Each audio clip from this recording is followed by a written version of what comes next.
नमस्कार, capital TV Uttar Pradesh में आपका स्वागत है और मैं आपके साथ प्रिया बिस्ट। उत्तर प्रदेश की 9 सीटों पर उपचुनाव के लिए नामांकन की प्रक्रिया पूरी हो चुकी है। चुनाव प्रचार जोरों पर है। अब मतदान की घड़ी भी करीब आती दिखाई दे रही है, लेकिन इसी बीच सीएम योगी के एक मंत्री ने 2027 का विधानसभा चुनाव ना होने की भविष्यवाणी कर दी है, जिससे सपा प्रमुख अखिलेश यादव की टेंशन बढ़ गई है। देखिए रिपोर्ट।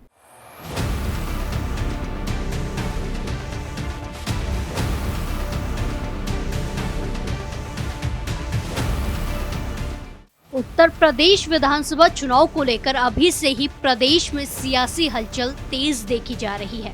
समाजवादी पार्टी नेताओं की तरफ से सपा प्रमुख अखिलेश यादव के समर्थन में एक के बाद एक पोस्टर लगाए जा रहे हैं। इतना ही नहीं, संभावित 2027 उत्तर प्रदेश विधानसभा चुनाव में उनकी जीत और भूमिका को लेकर अभी से ही दावे किए जा रहे हैं। इसी बीच उत्तर प्रदेश सरकार में कैबिनेट मंत्री और सुभाषपा प्रमुख ओम प्रकाश राजभर ने लखनऊ में लगने वाले इन पोस्टर पर बड़ा पलटवार किया है और कहा कि वन नेशन वन इलेक्शन कानून अगर बन जाएगा तो 2027 में चुनाव ही कहां हो पाएंगे। लखनऊ में सपा प्रमुख अखिलेश यादव के समर्थन में लगने वाले पोस्टर पर पलटवार करते हुए ओम प्रकाश राजभर ने कहा कि कैबिनेट द्वारा ये प्रस्ताव पास करा दिया गया है।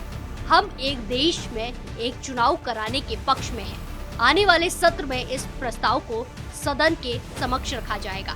अगर दोनों सदनों से ये पास हो जाता है और महामहिम की इस पर मोहर लग जाती है तो निश्चित है ये कानून का रूप लेगा। वहीं कैबिनेट मंत्री ने आगे कहा कि ऐसी स्थिति में सभी राज्यों और देश के चुनाव एक साथ होंगे।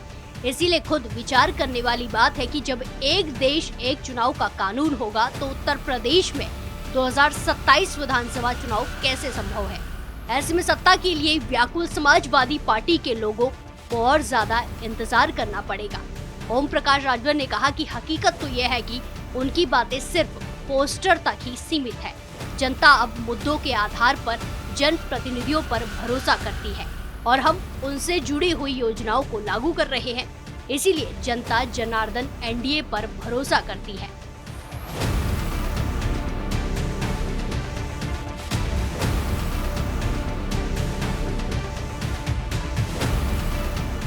तो एक तरफ जहां सपा प्रमुख अखिलेश यादव 2027 में बीजेपी के सफाई की बात कर रहे हैं, तो दूसरी तरफ योगी के मंत्री ने कह दिया है कि यूपी में 2027 का विधानसभा चुनाव नहीं होगा।